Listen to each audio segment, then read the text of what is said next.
my name is mocha.vid and welcome back to my channel. Little known fact, I'm not the biggest fan of Otome games. I do love video games and I am a hopeless romantic, but for some reason Otome games were just never my thing. Maybe it's the fact they can be hypersexualized, or the fact that they usually lack diversity, or the fact they remind me of how hopelessly lonely I am. Anyways, whether it's one or a multitude of reasons, I'm not completely sure because I've never particularly given it much thought. But wait, I can already hear the people who know this game, have played this game, and have read this title. But Mocha, When the Night Comes, is an Otome game. Yes, don't worry, I know. I also love the game The Arcana, and that's an Otome game. But putting that aside, I'm not here to talk about The Arcana. That's a video for another day. Maybe.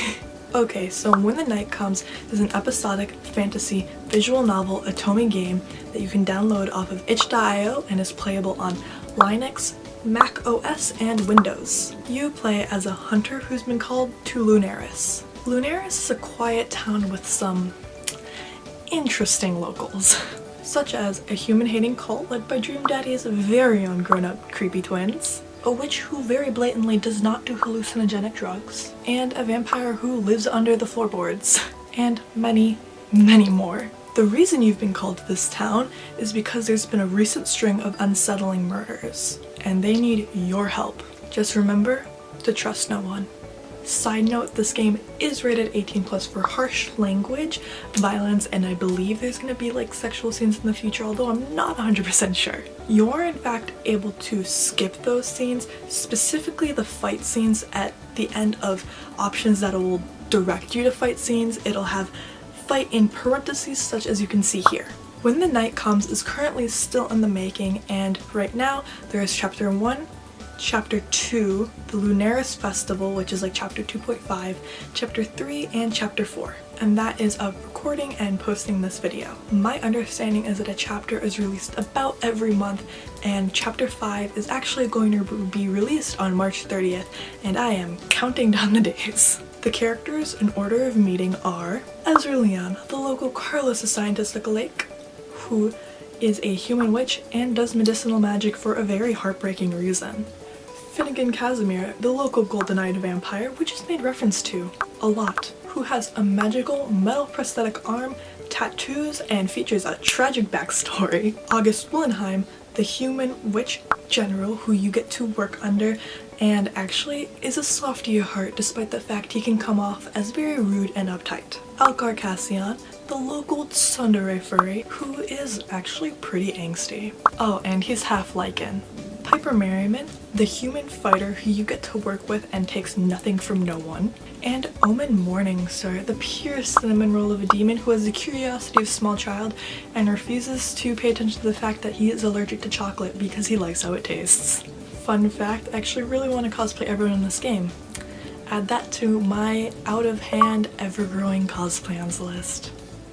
Okay, so now that I've talked about the game in general, I'm going to go into the specifics on why I recommend this game and why I love it so much. The art is beautiful, the backgrounds are breathtaking, the character design is impeccable, the writing is really good, the music is enchanting and definitely helps with immersiveness and setting the scene. I'd like high-key buy the soundtrack. Another thing I find amazing is the representation / diversity / inclusion, whichever you'd like to call it. There's a variety of character complexions ranging from vampire pale to dark brown, which is always heartwarming to see, specifically because I personally am a person of color, so seeing multiple people of color and not just the one token person of color among an all-white cast is always amazing. But that's not the only physical appearance diversity. Alcar, along with Finn and Harry, and probably most other characters, have scars. Multiple characters have freckles. Finnegan is an amputee and has a prosthetic arm. Piper has vitiligo, and there are of course characters with tattoos and piercings.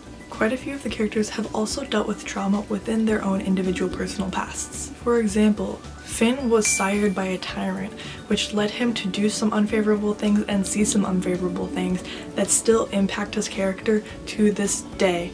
in-game. And by my interest in trauma, I don't mean I hope these characters are defined by their trauma or that their trauma is romanticized. I mean, I'm curious as to see how their past traumas will be written into their characters and how it's going to be written into future interactions, future dialogue, etc. As someone who's dealt with trauma, seeing characters who have dealt with trauma who are not demonized is always amazing. A lot of the time, trauma victims are portrayed as evil, bad, or just like their abusers, or that they grow up to be like their abusers. And seeing these characters portrayed in a normal light instead of in an evil light is honestly amazing. A lot of the time it's this traumatized character and not this character who has happened to go through a traumatic event, if that makes sense. But that's a rant for a whole nother day. This game also has a lot of LGBT representation. Right off the bat, you can pick your pronouns between she, he, and they. But that's not all. One of the allies, August, is actually non-binary and exclusively uses they, them pronouns.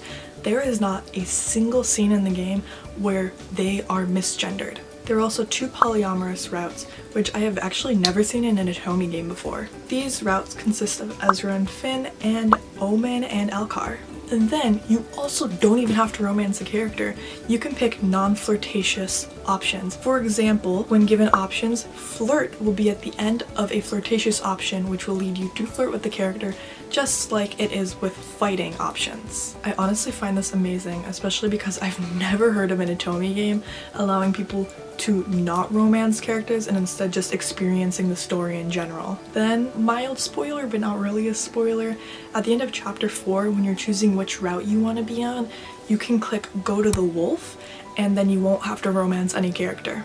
There are also background LGBT relationships, such as Raven and her girlfriend who has yet to be introduced, and I'm thinking of a specific relationship, but I can't mention it because it's chapter 3 spoiler. Another possibly mildly stupid reason I recommend this game is that I cannot pick a favorite character. In every game I've ever played, whether Atomi or not, I always have a couple or that one character that I love with all of my heart. For example, in the Arcana, Azra and Julian are my biases. I love them so much. Not to say I hate or dislike any of the characters in the Arcana, just Azra and Julian are like my mains. The pacing so far is also very well executed, as well as the story in general. With some video games and some stories, it feels like some parts drag on and some parts are too quick, but as of chapter 4, the pacing is pretty well done. I've also gotten some of my friends into it, and I literally want to make everyone I know get into this game so I can scream about how lovely the characters and story are. I am the literal physical embodiment of the "and follow me now, this is all I'm going to talk about" meme. And if you're not convinced about this game, there is a John Mulaney reference in it. Have fun finding it. Again, as I've stated way too many times, I wholeheartedly recommend this game. I'll be linking the itch.io webpage as well as the official game Tumblr in case you want to check it out for yourself. It's completely free and definitely worth a play. You can also find a ton of stuff on their Tumblr, including the most valid of memes, gorgeous fan art, origin stories, asks regarding character and story, and an immense amount of diverse fan hunters. And when I say immense, I mean a lot. Not that I'm complaining though. I personally love seeing people's OCs, so I really love that about the official game Tumblr. Please keep in mind there is NSFW content on the Tumblr, but it is all tagged in case you'd want to blacklist that and not see it. And then I know that there are a handful of people who have had problems with this game, and that is completely valid, but I do want to address some of those problems personally with my personal opinions and viewpoint on those and why I agree or disagree. Also, just to clarify, I'm not saying that it's completely flawless and that it has no bugs, because anything of this such will have bugs or problems. This is my personal viewpoint, so please don't attack me regarding it. If I say something wrong though, don't hesitate to correct me, as I am human and I make mistakes. 1. Alcar and Piper are two-dimensional characters and are just their aggression. I disagree with this. Piper is not just her aggression. She seems to be quick to anger, especially because of her recent demotion, but she doesn't actively become aggressive for kicks. And when she does become aggressive towards someone for no reason, she is genuinely remorseful about it. And she's also a fighter. She is a hunter. It is her job to be aggressive. Alcar also is not just his aggression. He has trust issues and seems to not particularly enjoy letting people in. He seems to keep people at arm's length away in a form of self-preservation, which can lead him to have aggressive outbursts in an attempt to keep people from getting too close. Or at least that's how it came across to me. I could be completely wrong. 2. The writing is biased and is too opinionated for an ambiguous protagonist. Yes, there are opinions within the story that I cannot disagree with, but I honestly can't think of a visual novel or a Tomy game where the protagonist wasn't at least a little bit opinionated. Writing dialogue for a completely neutral character is virtually impossible, and you wouldn't be able to have much of a story, interactions, or in-game thoughts unless the character is pre-programmed to have certain opinions. The devs can't program an option for every thought, action, or dialogue. That would be so extremely difficult. Or so I'm assuming. Also, When the Night Comes is not the only Tomy game with opinions. The Arcana has opinions. I'm pretty sure all visual novel and Tomy games have opinions at one point or another. And going off of the indirect complaint of there not being enough dialogue options, I completely disagree with that. Take it from me, someone who's played every route quite a few times just to make this video, that there are so many dialogue options. Earlier dialogue will and can affect future dialogue. For example, if you flirt with Finn when you meet Raven, one of his clan members, she will reference the fact that you two are flirtatious with each other. Also, if you decide to romance an ally, you get to choose how quickly you progress with this LI. For example, at the end of chapter 4, you can choose whether to kiss them or wait. And no matter which option you choose, it doesn't affect how the LI views you. 3. Azra is just Azra. Yes, there are similarities between the two characters, but they are by no means the same character. Both characters have brown skin and white hair. Yes, but a multitude of characters have brown skin or tan skin and white hair. For example, Solier Evans from Solier and Allura from Voltron Legendary Defender. Continuing with that, Azra's hair is naturally white, while Ezra's hair is naturally dark brown, but he has a forelock of white due to an incident with magic. But both characters are witches.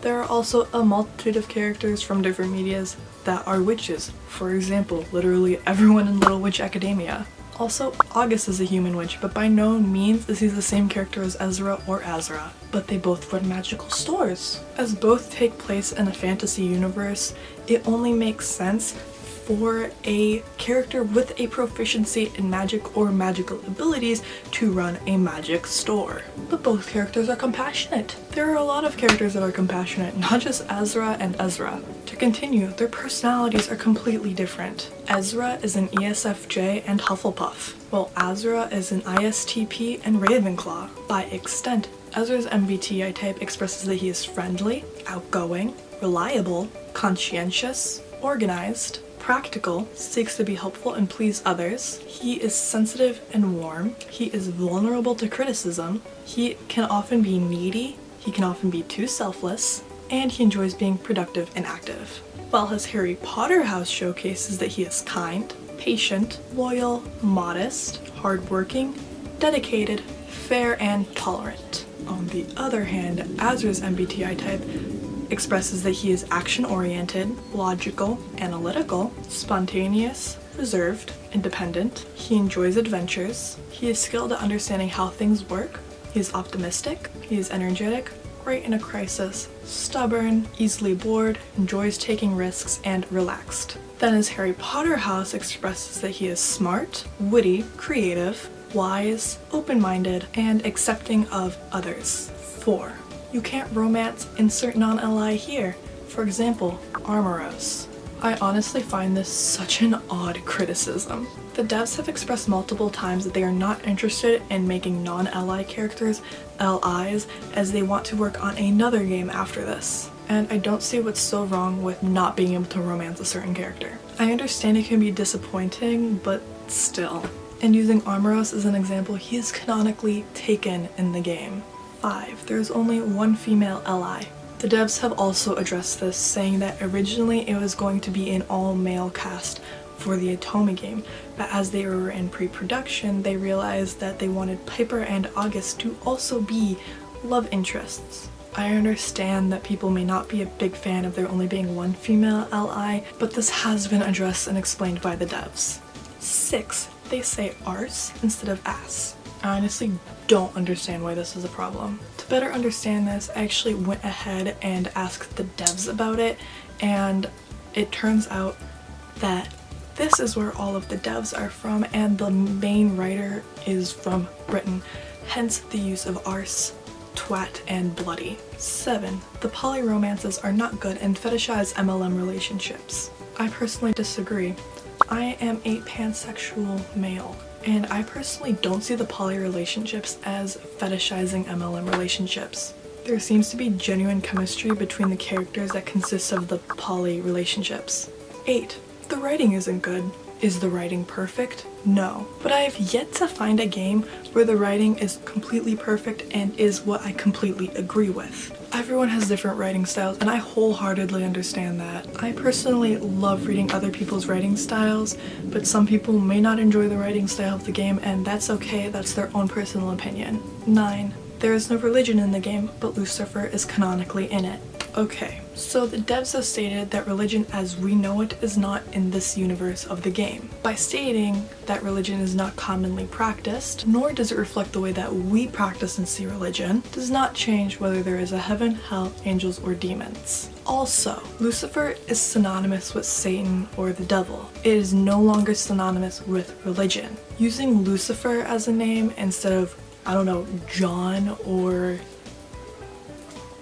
Timothy just kind of shows who the character is, e.g. the King of Hell, and it's easier to understand instead of having to explain it because you didn't use a common name. 10. The MC seems to be extremely dumb and inexperienced. Again, I disagree. Yes, the playable character does partially let their guard down, for lack of a better word, in specific moments in the game. For example, when they stumble into Ezra's shop and they feel safe despite the fact that they have never met Ezra before. When Finn does Japanese kabedon because Finn is worried about Ezra's safety, but the playable character does not feel threatened by Finn. And when the playable character does not feel threatened by Alcar, despite the brand on his chest saying that he is, or at least was, a danger to society and hunters. But I don't believe this shows inexperience, although I can understand why people would see it as such. If anything, I think this shows just how experienced the hunter is. For the hunter to be able to accurately gauge whether they're in a safe situation where they can become close to someone physically or emotionally, or that they can partially let their guard down, just shows how experienced they are. It shows just how in tune they are with their instincts and surroundings. This also indirectly shows that the hunter has been in bad situations before. One good example of their defensive instincts is before Finn is completely out of the floorboards, or really out of the floorboards at all, and the hunter feels a presence near them and they reach for their weapon and they turn around. 11. Even the non-flirtatious routes are too flirtatious. I personally didn't see it as such, but I also experienced romantic attraction, so there being flirting doesn't necessarily make me uncomfortable even in a platonic route. So I actually went through some of the non-flirtatious options with my Arrow Ace friend Emily to see another point of view. Please keep in mind her own experience with being Arrow Ace and her own opinions on this game does not apply to everyone nor every Arrow Ace person. Emily personally did not view the options that are non-flirtations to be too flirtatious, and she saw them as, I quote, bro TP moments. Her words, not mine. But again, I like to restate that this is my friend and I's personal opinions on this. It does not apply for everyone, and to some it may be seen as too flirtatious, and that is completely valid. Okay, so now that I'm done going over that, I just wanted to make my last comment about the game. Well, technically it's about the devs. The devs are so extremely nice. They've responded to every question I've asked on their Tumblr and I'm so grateful for it. If you go into the FAQ, you can actually find the devs' personal Tumblrs, and in case you don't want to look for them, I'll have them linked in the description. Finally, before I go and conclude this video, I'd like to acknowledge all of the fan artists I showed throughout this video. I'll be speaking about them in alphabetical order, not in order that they appeared though. And I will be talking about them a little bit individually, including other social medias, whether they offer commissions or any other special information. I'll have all the artists listed in alphabetical order with their Tumblr URLs, the other social medias, and a direct link to the piece or pieces of art that were featured in this video. Also, I did in fact personally message all of these artists asking permission to use their art, so yeah, I had permission. I'd also like to quickly say that the amount of art pieces I use from each artist does not show whether or not I like or dislike one artist more than the other. I found all of this on the When the Night Comes Tumblr, and because one was reblogged a little bit more than another does not mean that one artist is better than the other.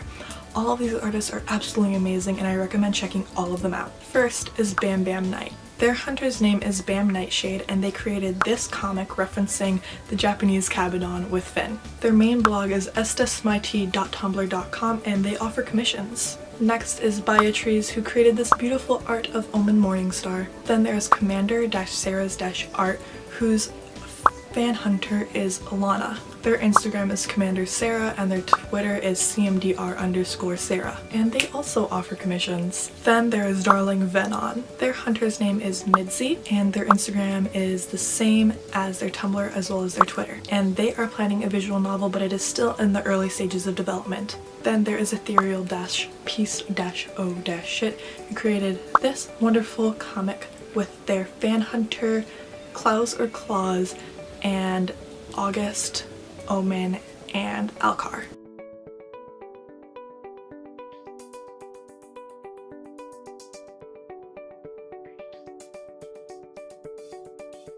Next is G Draws Things, who created this beautiful fan art of Piper and August. And their Instagram is _GDrawsThings_. Then there is Inkcap, who created this beautiful fan art of Ezra and this beautiful fan art of Finn. Next is Lucifers-Art-Blog, who created this beautiful art of August. Their Instagram is Insta_Lucifers_art, and they will be opening commissions after or during July. Then there is LULULUME, who has the fan hunter Rosalia, and they are currently working on the Neptune Diaries, which will be a visual novel Atomi game, I believe, and I'm really excited to play it once it's released. Then there is Methodical Madness V1, who did this beautiful Amkar or Omen and Alcar fan art. And their Twitter is SoRail_A, and they may be possibly opening commissions back up at the end of the month. Then there's the Fan Hunter Crow by Mogmore, and their Twitter is MogmoArt. Then there is the August fan art by paper-shield-art, and their Instagram is paper.shield.art, and they also offer commissions. Then there is Pumpkin PAK-N with this Aurora Woodridge art, and Pon-EE with all of this art of their fan hunter Mort. Then there's Riesene with this art of their hunter or fan hunter Svetlana, who also created this art of Ezra and this art of Omen. And then there is Rockbotsy, who created 3 pieces of art, this one of August, this one of Piper, and this one of Finn. Then Spunny-Spook had this comic featuring their fan hunter Dolly and this ref of their fan hunter Dolly. And then Sugar-Versus-Art had this amazing meme and this amazing art of their fan hunter Cross. Their deviant art is Sugar-Hype99 and they are open for commissions. Next is Tati the Crybaby with this art of Finn and Ezra. And their main Tumblr is poetic666.tumblr.com. Their Instagram, I believe, is Tati the Crybaby, and their Twitter is poetic666. And then this is the comic by Viral. And then this is the comic of the fan hunter Jules by Void Doodles. And last but not least is the fan art of Ezra and Finn, and the fan art of August by Two Ghosts. Their Instagram is GhostPrince6 and their Twitter is trabbit6. Well, as much as I'd love to continue rambling about this game, and Lord knows I could ramble about this game for an entire day, so I'll conclude this video before it gets too out of hand. Thank you for taking the time to visit my channel where you can find a little bit of everything, and for taking the time out of your day to watch this video. And as always, remember to do something you love, try something new, and I hope all of y'all have an amazing and safe week.